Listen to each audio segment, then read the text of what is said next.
Hola a todos, espero que se encuentren bien. Bueno, hoy les traigo una historia de una persona que nos va a contar cómo se trata la vida en una funeraria. Creo que hemos visto muchos trabajos, pero realmente no tenemos muchos relatos de este tipo de personas que trabajan en un ambiente tan fuerte como tan sombrío, ¿no? Así que escuchemos y ya comentaremos la historia al final.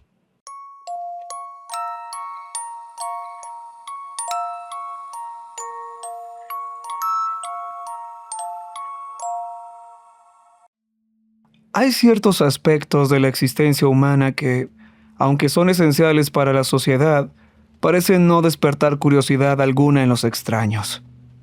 Como resultado, operan fuera de la vista y del pensamiento. Son como muchos pequeños atlas trabajando en conjunto para sostener al resto de nosotros sobre sus hombros. En la mayoría de los casos, uno puede atribuir este tipo particular de desinterés a que una ocupación es simplemente rutinaria. La logística de la recolección de basura o el mantenimiento de las líneas eléctricas probablemente no despierten mucha intriga en la mente del ciudadano común.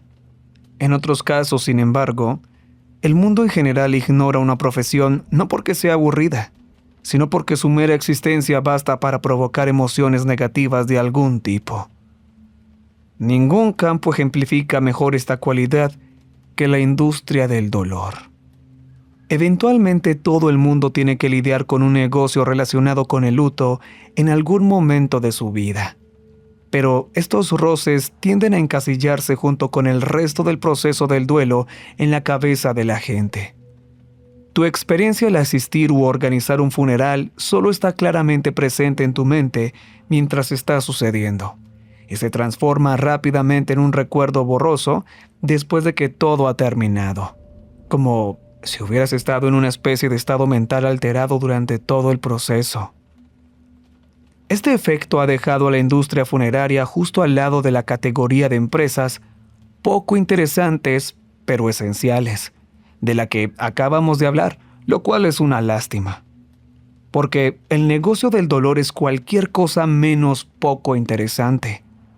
Como propietario de una funeraria de tercera generación, me siento calificado para hablar en nombre de nuestro gremio y contarles algunos de los aspectos extraños y dignos de mención de nuestro oficio. Las cosas que estoy a punto de compartir con ustedes no son exactamente secretos. Si me detuvieran a mí o a uno de los míos en la calle y nos preguntaran sobre los detalles más minuciosos de nuestro trabajo, no dudaríamos en compartirlos. Pero debido a que los funerales son el tabú tácito que son, estas situaciones simplemente nunca parecen ocurrir, y los conocimientos y las historias nunca terminan saliendo de nuestra comunidad. Quizás el poder del Internet permita que algunas de estas viñetas escapen finalmente de nuestra pequeña porción de humanidad.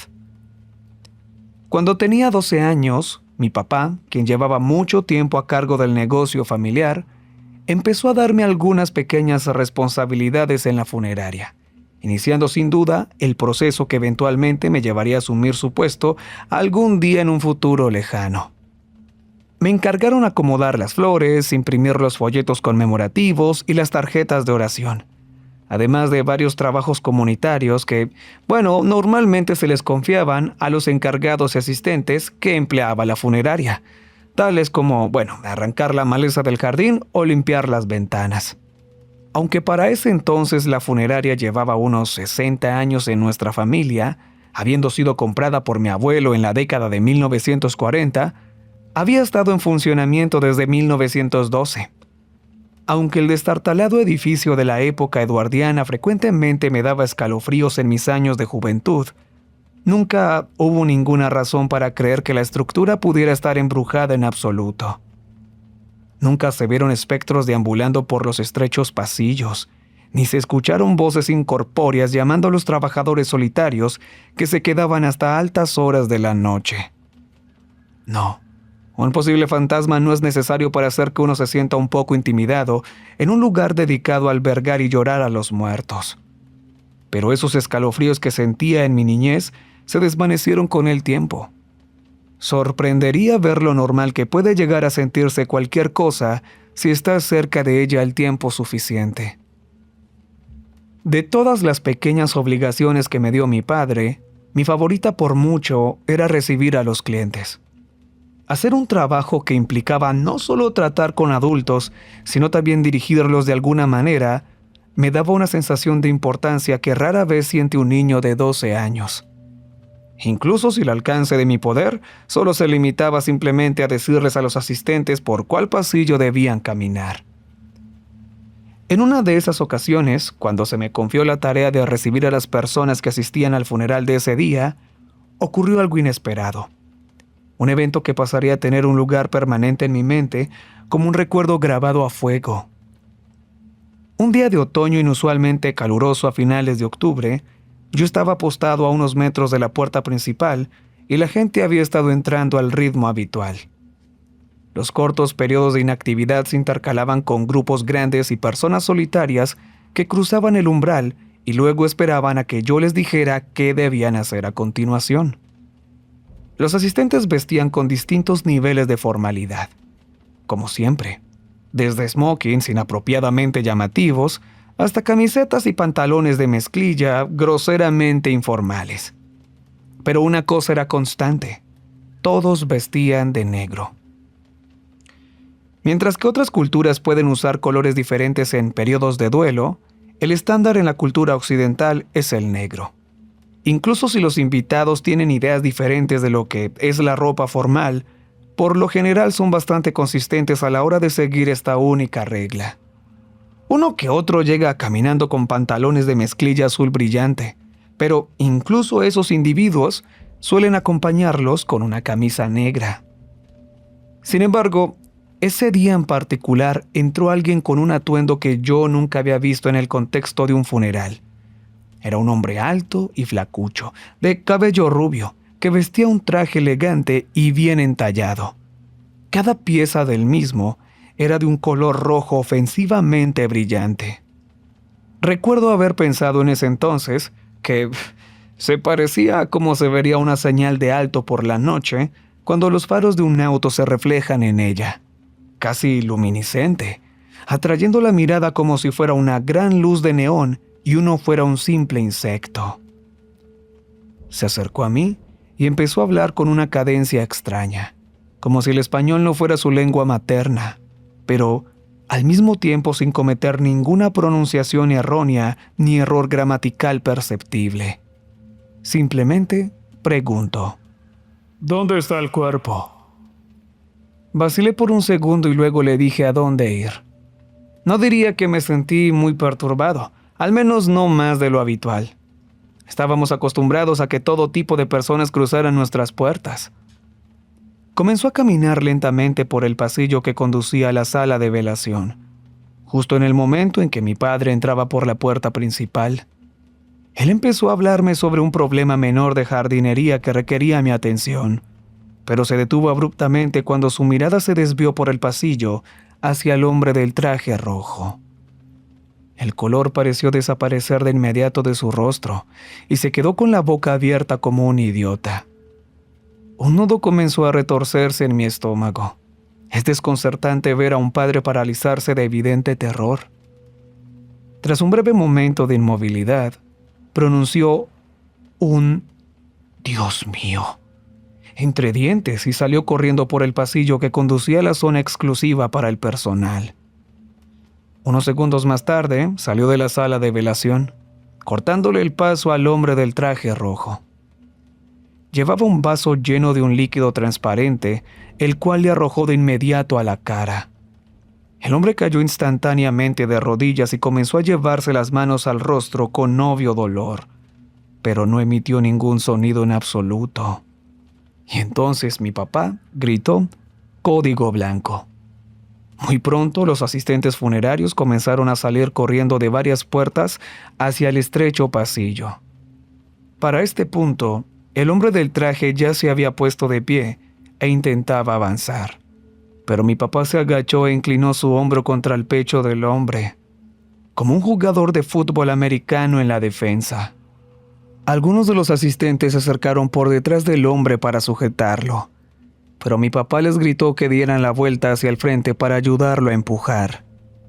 Pronto, Había 4 hombres adultos encorvados empujando a esta única persona como si estuvieran intentando sacar un auto del lodo. El hombre del traje parecía no prestar atención a la multitud de hombres que presionaban su abdomen.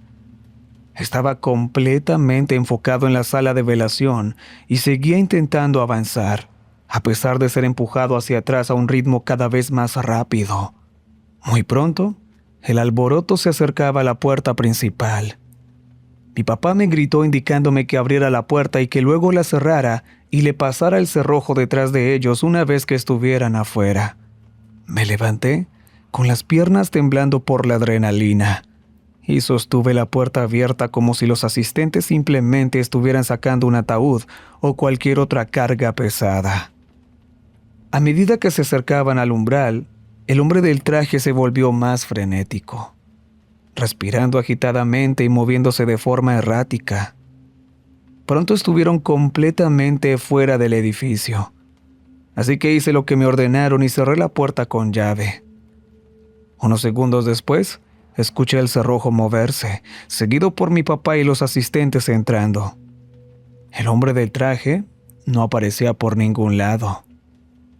Todos empezaron a caminar en diferentes direcciones. Lo que sea que acababa de ocurrir aparentemente había terminado. Corrí y agarré a mi papá para preguntarle qué carajos acababa de pasar, pero él respondió sin ganas. Hablaremos de eso cuando seas mayor. El día transcurrió entonces como si el hombre del traje nunca hubiera aparecido. El alboroto fue bastante alarmante, sí, pero eso no fue lo que grabó para siempre este evento en mi cabeza. No, eso sería la reacción de los demás invitados. Verán, el velorio estuvo en curso todo el tiempo que esto sucedía. Varios invitados merodeaban por el área de la entrada principal y caminaban de un lado a otro por los pasillos, y ni uno solo mostró ninguna reacción visible ante la locura que se desarrollaba ante ellos. No le ignoraron por completo. Alcancé a notar que al menos un par de ellos miraron el forcejeo, pero lo miraron de la misma manera que uno podría dirigir los ojos hacia un reloj en la pared, como si lo que estuvieran viendo no estuviera ni un poquito fuera de lugar. Muchos años después, a medida que fui creciendo y mis responsabilidades en el negocio familiar aumentaron, mi padre me explicaría lo que había ocurrido ese día. Al parecer, esto era un suceso medianamente común y no solo en nuestra funeraria. Aunque no había una historia documentada ni información sobre estos visitantes no deseados, se puede descubrir una historia oral si hablas con las personas adecuadas en las convenciones de servicios funerarios. Estos visitantes no deseados suelen estar vistiendo algún tipo de color inapropiado. En Occidente, por lo general aparecen de rojo brillante o de blanco, pero mi padre me contó que una vez habló con un director de funeraria chino que se topó con un visitante que vestía un atuendo completamente negro en su país de origen, donde el blanco es el color tradicional para el luto. Una vez adentro, su único objetivo parece ser encontrar al recién fallecido que descansa en su ataúd. Se sabe que hilvanan frases sencillas para ayudarse en su búsqueda, pero nada más. Si uno intenta entablar una conversación con uno de estos visitantes, ellos simplemente responderán con miradas vacías. A veces, sin embargo, no es necesaria ninguna comunicación y pueden encontrar el camino hacia el área del velorio por sí mismos. Por lo general, alguien interviene antes de que logren encontrar al difunto, pero si nadie lo hace, se detendrán justo antes del ataúd e inclinarán la cabeza hacia abajo para observarlo, como cualquier otro deudo. Después de un momento, comenzarán a sollozar, lo que pronto se convertirá en un gemido, seguido por el llanto desconsolado y finalmente un lamento desgarrador. Ni mi padre ni yo nos hemos topado jamás con alguien que haya vivido esto de primera mano, pero los relatos de segunda mano que hemos escuchado dicen que este lamento se parece mucho al llanto desesperado de un recién nacido alterado. Ahí es donde se detiene nuestro conocimiento. Supuestamente, y de nuevo tengan en cuenta que todo esto es información de segunda mano sin verificar, todos los que han presenciado el lamento de un visitante parecen experimentar una pérdida momentánea de la memoria. Cuando recuperan la conciencia, el visitante ya no está allí. Según estas fuentes, que ciertamente no son muy confiables, en cada caso reportado en el que el visitante lamentó, un miembro de la familia del difunto que estuviera presente terminaría muriendo mientras dormía la noche siguiente. Las causas médicas de estas muertes supuestamente son inconsistentes. La única coincidencia entre ellas es que todas ocurrieron cuando las víctimas experimentaban un periodo de sueño REM profundo. Es más probable que esto sea solo una pizca de leyenda urbana espolvoreada sobre un fenómeno muy real. Pero yo no voy a ser el primer profesional funerario que intente desmentir mitos con una situación potencialmente peligrosa como esta. He experimentado un total de 2 visitantes no deseados en mi vida. Una vez cuando tenía 12 años y una segunda vez cuando tenía 27. Todavía no me había hecho cargo del negocio en ese momento, pero mi padre ya me había preparado por completo para el puesto, y pude tomar su lugar al lidiar con el intruso la segunda vez. Después de que lo sacamos y de que una asistente administrativa muy asustada cerró la puerta con llave detrás de nosotros, el visitante dejó de resistirse y simplemente se alejó caminando por la esquina del edificio. Corrí tras él, pero al dar la vuelta a la esquina yo mismo, no pude encontrar ningún rastro suyo. Regresé adentro, determinado esta vez a hablar con algunos invitados y, con suerte, comprender por qué una vez más no reaccionaron en absoluto durante ese breve periodo de pandemonio. Cada uno con el que hablé dijo lo mismo con diferentes palabras. Déjalo en paz. Está de luto. No estoy completamente seguro de qué mecanismo podría hacer que personas racionales y comunes y corrientes sean tan despectivamente inconscientes de algo tan agresivamente inusual que se desarrolla frente a sus ojos. Pero cuando has estado en este negocio tanto tiempo como yo, vienes a aprender que los grupos de personas que están de luto juntas pueden actuar de maneras sumamente extrañas. Lo he escuchado describir de muchas formas, pero personalmente me gusta pensar que los funerales tienen una especie de miasma flotando sobre ellos. Una nube invisible que es inhalada por cada uno de los asistentes del funeral, haciéndolos actuar de maneras que, de otro modo, no lo harían. Por ejemplo, tomemos un velorio irlandés. En nuestro rincón de Canadá, solemos organizar estos con bastante frecuencia, y todos siguen el mismo patrón. Los familiares y amigos del difunto van llegando lentamente durante las primeras 2 horas, periodo en el cual la actividad del grupo parece ser un llanto intenso por parte de cada asistente, el cual solo se intensifica a medida que cada miembro del grupo presenta sus respetos al difunto.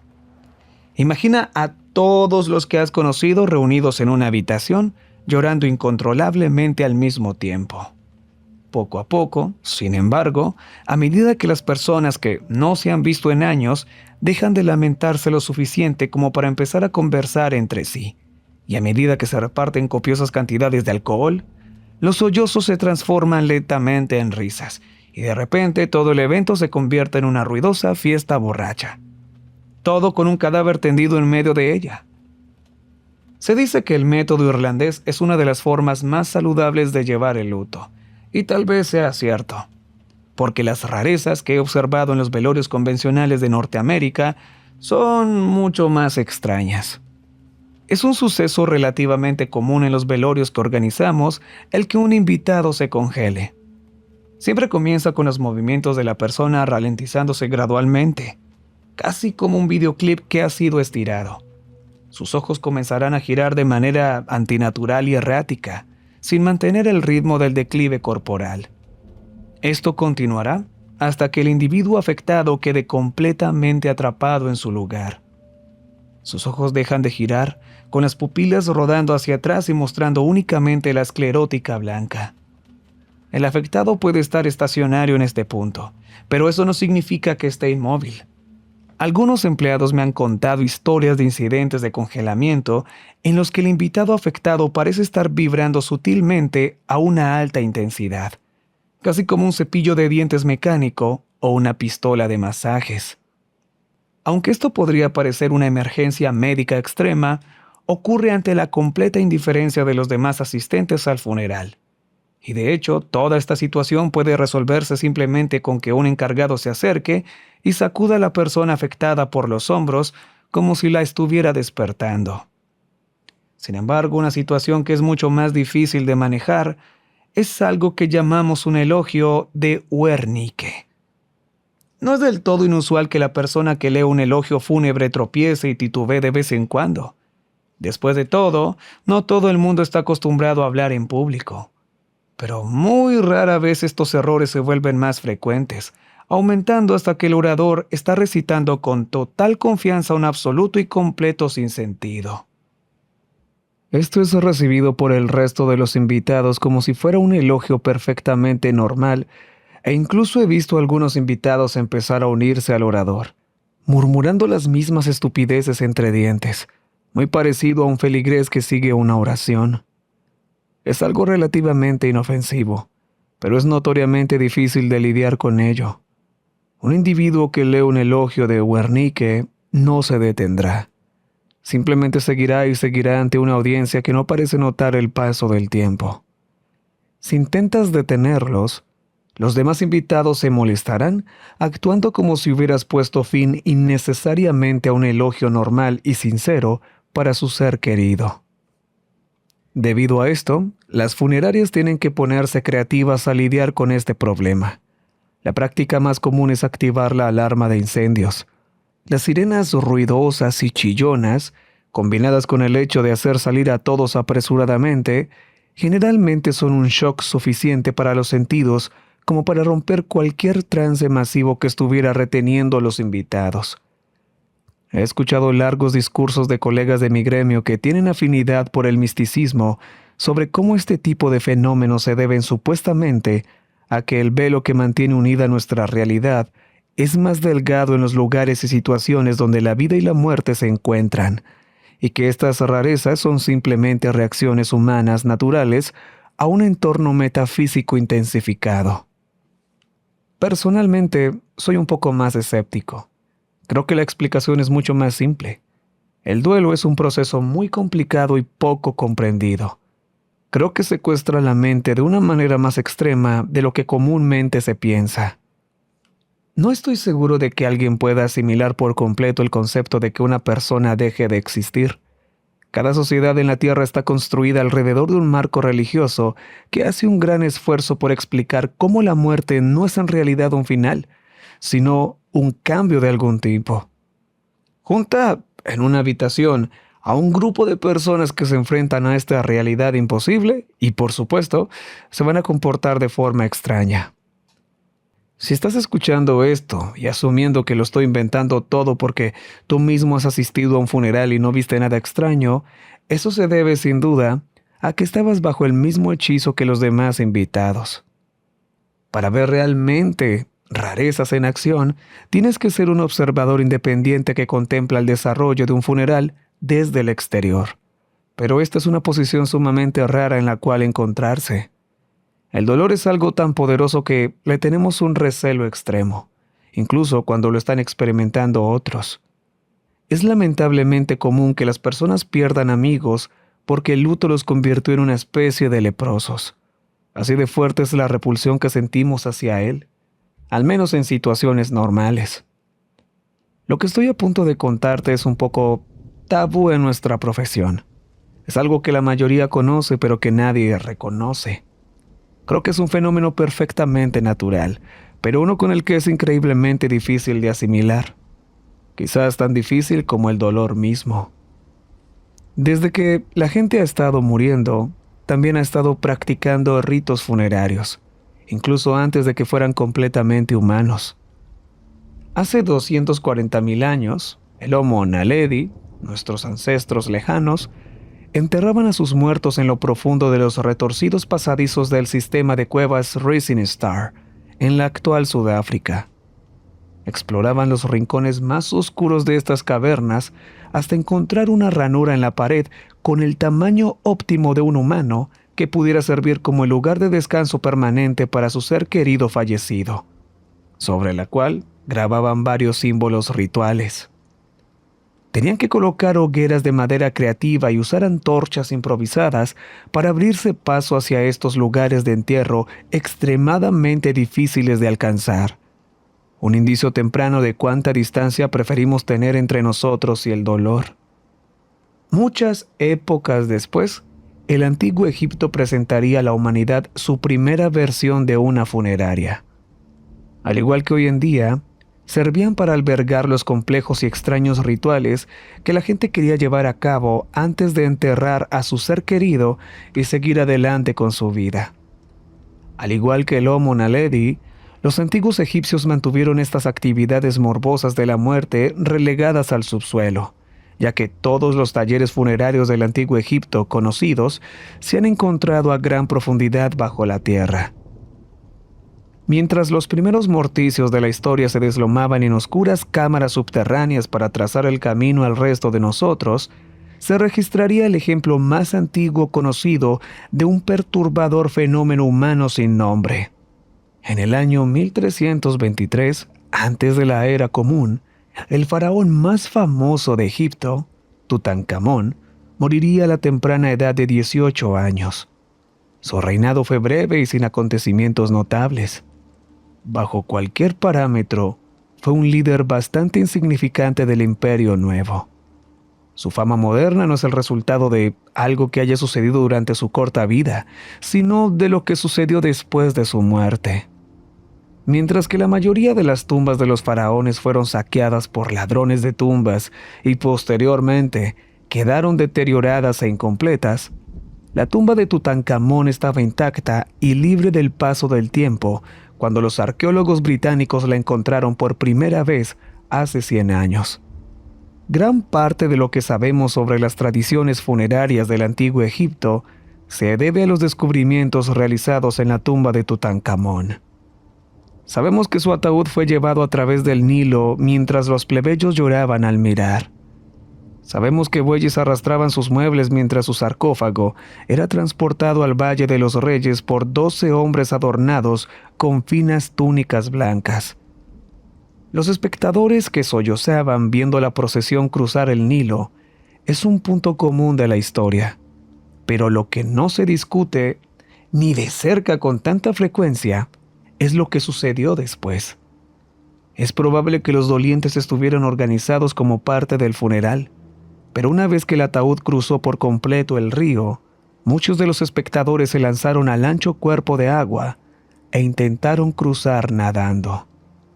Muchos se ahogaron, pero algunos lograron llegar con éxito al otro lado, donde siguieron la procesión hasta la entrada de la necrópolis subterránea.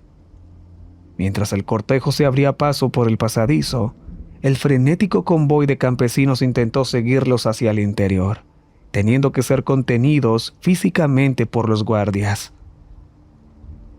Podrías explicar esta situación asumiendo que estas personas simplemente sentían un profundo afecto por su líder fallecido, pero hay razones para creer que este no es el caso.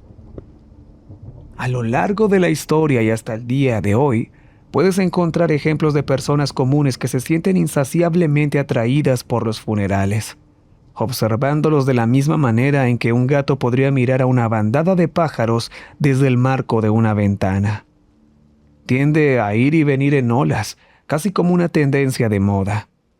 No verás que suceda durante años y luego, de repente, estará ocurriendo todos los días. Este fenómeno no tiene nombre. Es algo que los de mi gremio nunca discuten, pero cualquiera que haya estado en este negocio por más de unos pocos años, probablemente lo ha visto asomar la cabeza. Durante la mayor parte de mi vida, ni siquiera había oído hablar de ello, pero eso cambiaría en 2020.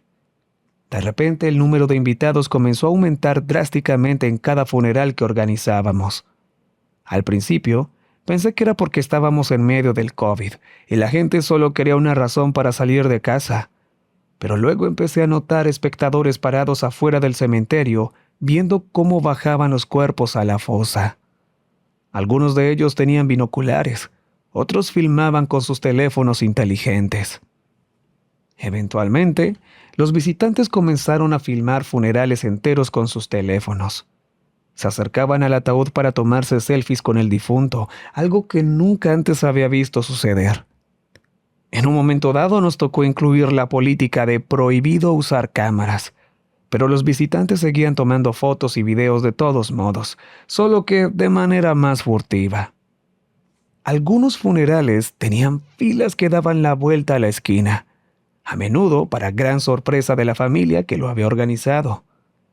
La mayoría de estos invitados no tenían una buena respuesta cuando les preguntabas cómo conocían al difunto, y tenían peores respuestas cuando les preguntabas por qué estaban allí.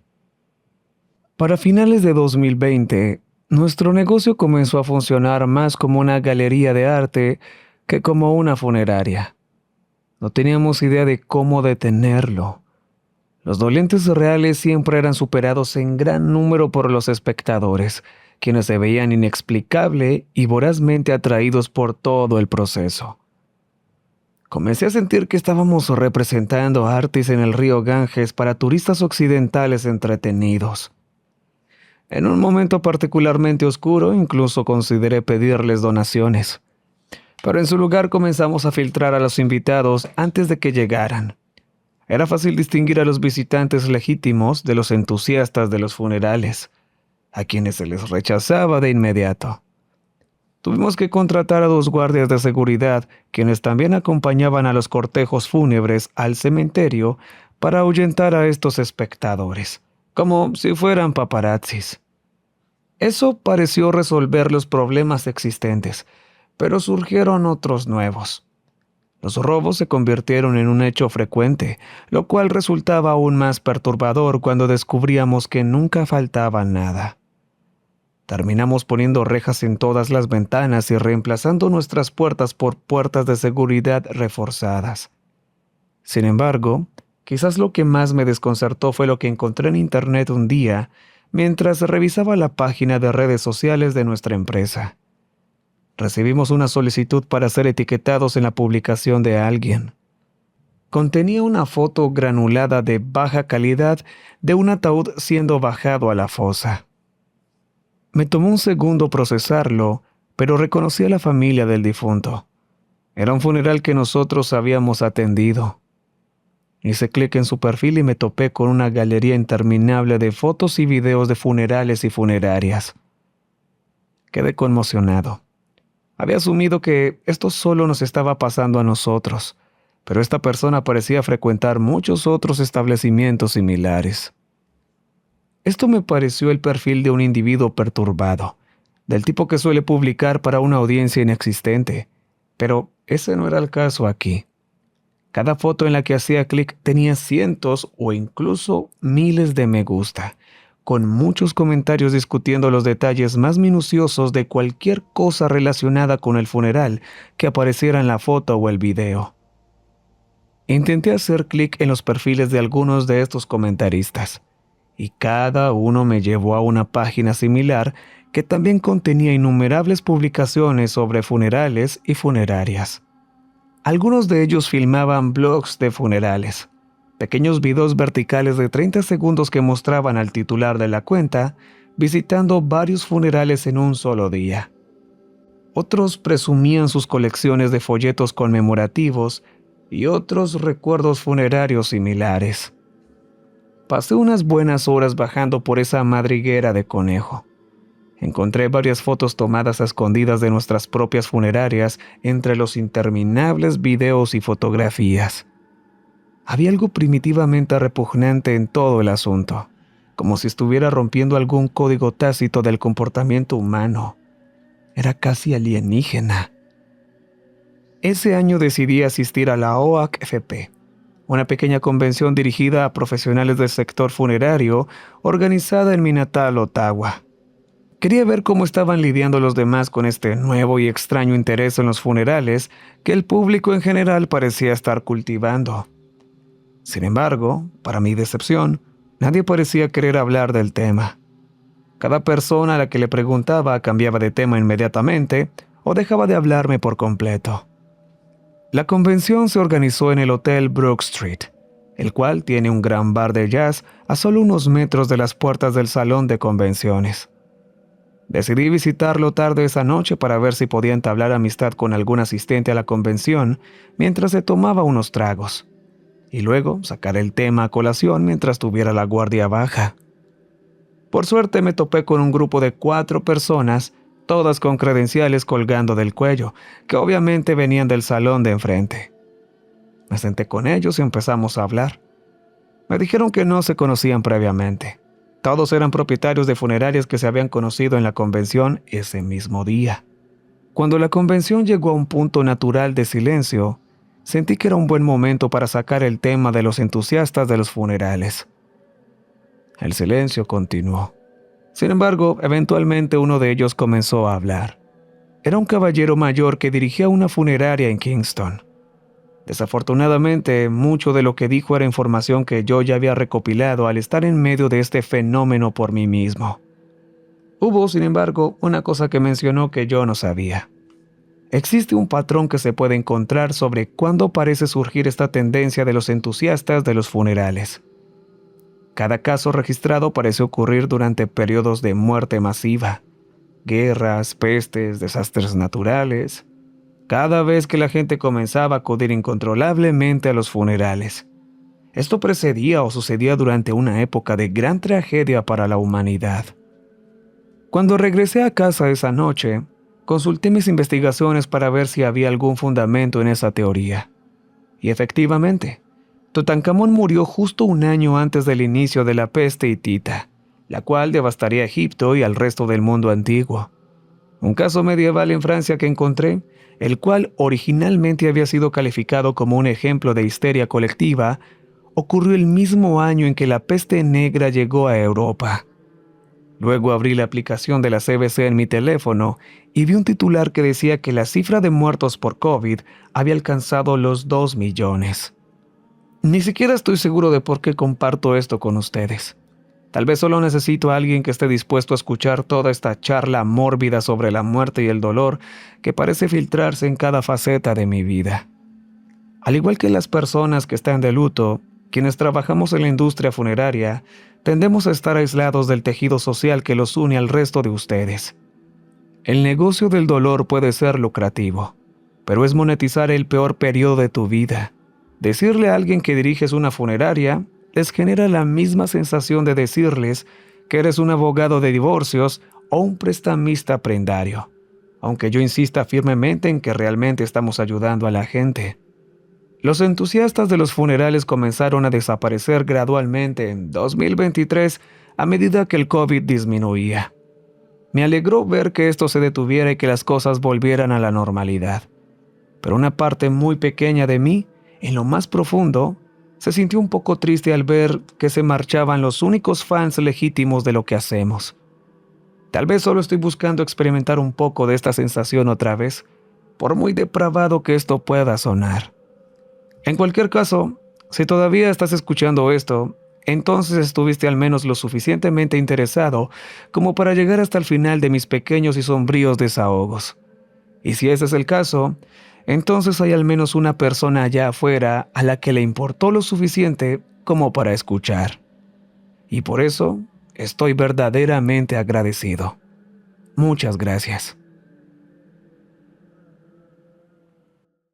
Bueno, creo que muchos hemos pensado acerca de las personas que trabajan en funerarias, ¿no? Que lo que más pensamos es, creo que tienen muchas historias paranormales para contarnos, ¿no? Pero nunca pensamos realmente que hay cosas que pueden ser más mórbidas con los mismos seres vivos, ¿no? Y eso es lo que, bueno, más causa impacto en nosotros, porque creo que sobre temas de fantasmas y ese tipo de cosas, pues es lo más común. Pero pues, porque sea común no significa que sea normal. En mi caso, he estado en alguna que otra funeraria y nunca he visto nada raro ni nada por el estilo. De hecho, si han tenido alguna experiencia, cuéntenme ahí en comentarios que los estaré leyendo, porque me interesa saber. Pero creo que de toda la historia, de todo esto que parece más una experiencia, o bueno, su vida trabajando en esto, creo que todo lo que más me llama la atención de todo este relato es lo último sobre las personas que pues esta tendencia, ¿no? La verdad estuvo muy curioso y estuvo muy agradable este relato, algo también un poco diferente a lo paranormal. Bueno, aunque la primera historia del hombre estuvo muy rara también, ¿no? Me pregunto de dónde salen, ¿no? Pero bueno. Espero que les haya gustado el relato. Ya saben, en comentarios déjenme pues sus experiencias en funerarias si es que tienen alguna y ahí los estaré leyendo. Así que bueno muchachos, muchísimas gracias por todo este apoyo que me han dado. Recuerden que les ha hablado la voz de la oscuridad. Y hasta pronto.